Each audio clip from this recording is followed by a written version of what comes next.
जिनको फील्ड में रहना चाहिए वो यहाँ बैठा है, जिसको यहाँ रहना चाहिए वो अनुपस्थित है।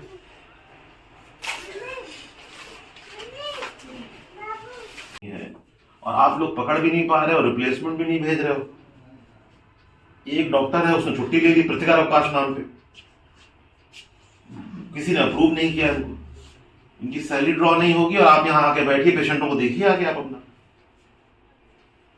मतलब ये तो बहुत गलत बात है भाई कि अर्बन पीएचसी में 3-4 आशा संगनी बैठ के मोबाइल देख रही है, गलत बात है।